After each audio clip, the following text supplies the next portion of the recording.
Good morning Hindi church. आप सभी का फिर से स्वागत है। एक छोटा सा डिवोशन इस सुबह में मैं आपके साथ जो बांटना चाहूँगा, यूहन्ना के 6वें अध्याय में और 60वीं पंक्ति के बाद मैं उस हिस्से के बारे में बात करना चाहूँगा जिस हिस्से में बहुत सारे जो शिष्य थे यीशु के, वो उसका पीछा करना बंद कर देते हैं। वो उसके पीछे चलना से रुक जाते हैं और 60वीं पंक्ति के बाद जो वो उसका पूरा जो संदर्भ है वो वही है। 60वीं पंक्ति में जहाँ पर कहता है कि यीशु मसीह के शिष्य एक-दूसरे से कहने लगे कि ये कठिन शिक्षा है, इसे कौन ग्रहण करे? Who can accept this teaching? इस शिक्षा को कौन ग्रहण कर सकता है? क्योंकि यीशु मसीह ने कुछ हार्ड बातों को कहा था। इसके पहले एक 40वीं पंक्ति में यहूदी थे, जो जूस थे, वो ग्रम्बल कर रहे थे। वो शिकायत कर रहे थे कि ये कैसी बातें करता है? क्या ये यूसुफ का पुत्र या मरियम का पुत्र यीशु नहीं है जिसे हम जानते हैं?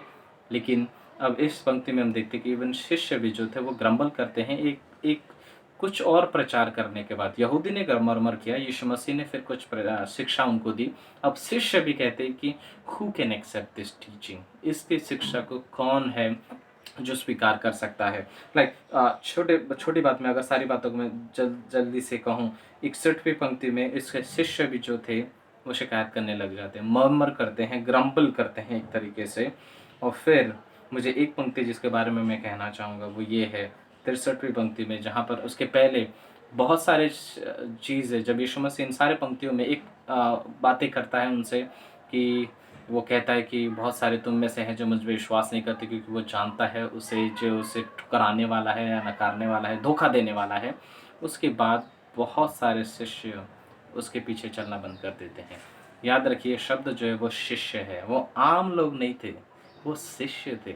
61वीं पंक्ति और 60वीं पंक्ति कहता है कि वो शिष्य थे जो खुड़-खुड़ करने लग गए थे। वो शिष्य थे जिन्होंने निर्णय लिया कि हम अब पीछे नहीं चलेंगे, क्योंकि ये कठिन शिक्षाएँ दे रहा है, ये हार्ड शब्द दे रहा है। लाइक मैं सोच रहा था ऐसे कौन से हार्ड शब्द होंगे हमारे जीवन में जिससे हम कहेंगे कि गॉड बस इतना ही, एक तरीके से हम इसके आगे आपके पीछे नहीं चलना चाहते। लाइक गॉड रखना है बट थोड़े डिस्टेंस में। लाइक मैं नहीं चाहता वो हर जगह पे इन्वॉल्व एक तरीके से, हर जगह पर चीज़ें हों। सो इस तरीके से यहाँ पर यीशु मसीह जो है वो कफरनहूम में, उस आराधनालय में वहाँ पर ये सारी शिक्षाओं को दे रहा है। फिर वहाँ अपने बारहों की ओर मुड़ता है और उनसे कहता है, क्या तुम भी चले जाना चाहते हो? और फिर पतरस वहाँ से जवाब देता है, हम किसके पास जाएँ? लाइक वो शब्द सच में अच्छा है, हम किसके पास जाएँ? किस जगह पर भी नहीं, हम किसके पास जाएँ? क्योंकि अनंत के जीवन के शब्द, वचन तो आप ही के पास है। मैं सोच रहा था इस बारे में। कलीसिया एक जगह है जहाँ पर हम अनंत के या जीवन के वचन पाते हैं। वर्ड्स ऑफ लाइफ हमें कलीसिया से मिलता है। वर्ड्स ऑफ लाइफ हमें रैप सेशन से मिलता है। वर्ड्स ऑफ लाइफ हमें उन लोगों से मिलता है जो वचन से बातें करना ज़्यादा पसंद करते हैं, राइट? यीशु मसीह ने अपने शिष्यों से प्रश्न पूछा, क्या तुम भी चले जाना चाहते हो?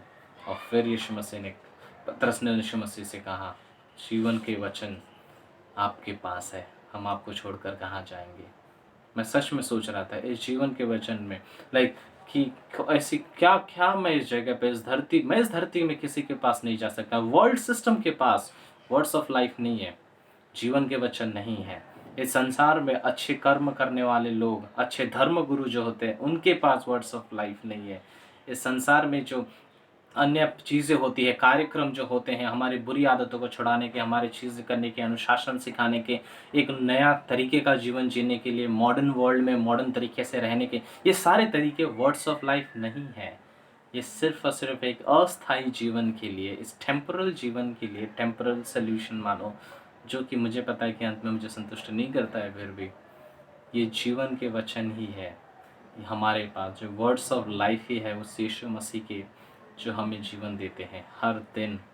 मुझे उस व्यक्ति के नज़दीक रहना है जिसके पास जीवन के वचन है, जिसके पास प्रोत्साहन के शब्द है, जिसके पास सही समय पर सही सही वचन उपयोग करने की निपुणता है, राइट? सच में हमारे पास यीशु मसीह है, हमारे पास वर्ड्स ऑफ लाइफ है, हमारे पास बाइबल है, हमारे पास वो वचन है जो हमें जीवन देते हैं।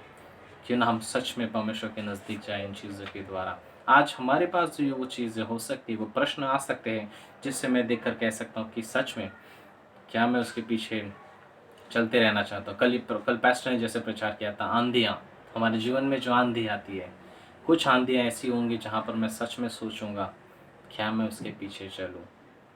जहाँ पर यीशु मसीह पूछना चाहेगा मुझे, क्या तू मुझे अब छोड़ना चाहता है? क्योंकि मैंने तेरे जीवन में कुछ चीज़ें नहीं की जिसकी तू उम्मीद रखता था एक तरीके से। क्या मैं उसके पीछे फिर भी चलना चाहूँगा? ये जीवन कभी न कभी, शायद आज तक ये प्रश्न ना आया है, नहीं आया है, तो फिर भविष्य में शायद ऐसे प्रश्न आएँगे, जहाँ पर मेरा मन मुझसे कहेगा, मैं क्यों पीछे चलूँ यीशु के? लेकिन उत्तर प्लीज़ आप याद रखना, जीवन के वचन उसके पास ही है। वो जीवन देना जानता है आपको, आपकी परिस्थितियों में आपको सँभालना जानता है। मैं सच में सोच रहा था इस बारे में कि हम परमेश्वर की आत्मा उस बाइबल के जीवन के वचन के द्वारा मेरी आत्मा को एक तरीके से सामर्थ्य देता है कि मैं इन चीज़ों में बने रहूँ। वो है जिसके जिसके पास जीवन के वचन हैं, वो कहता है कि मेरे पास तुम्हारे लिए कुशल योजनाएँ हैं, तुम्हारे लिए एक अच्छा-सा प्लान है। मैं तुम्हारे लिए बेस्ट इंटरेस्ट अपने मन में रख रहा हूँ, मैं तुम्हारे लिए सबसे बेहतर चाहना चाहता हूँ। ये है, आज हमारे पास यही प्रश्न अलग-अलग तरीकों से आ सकता है, क्या हम पीछे चलना चाहेंगे उसके?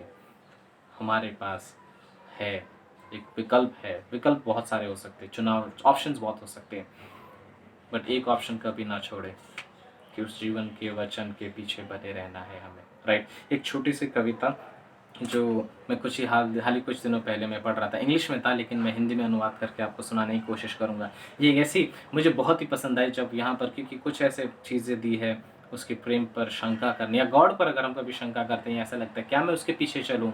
तो इस एक व्यक्ति ने, मुझे नहीं पता है किसने लिखा है, अज्ञात व्यक्ति है, नाम नहीं बताया गया उसका, लेकिन बहुत ही अच्छी एक कविता है जो छोटी-सी, जो मैं आपको अंत में सुनाना चाहूँगा।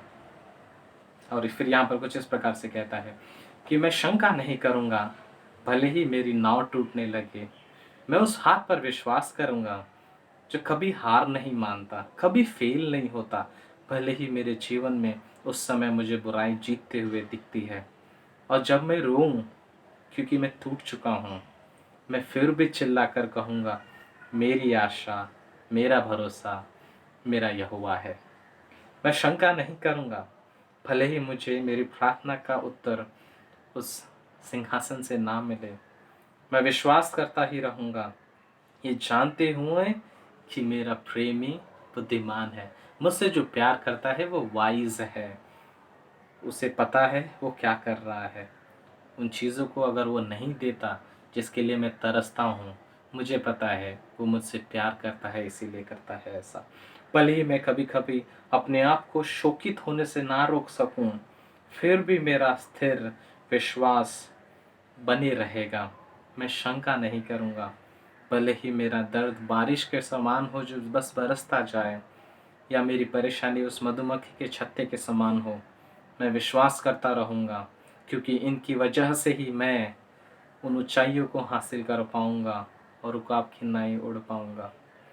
भले ही मेरा क्रूस मेरे जीवन में मुझे भारी पड़े, फिर भी मैं इसे मेरे लाभ का कारण समझूँगा, ये जानते हुए कि मेरा प्रेमी मेरे लिए सबसे बेस्ट चाहता है। सच में, हमसे जो प्यार करता है, उसके पास जीवन के वचन हैं। जो भी परिस्थिति हो, हम संसार के पास ना भागें, हम दोस्तों के पास ना भागें, हम उसके पास भागें, जिसके पास जीवन का वचन है। आमीन।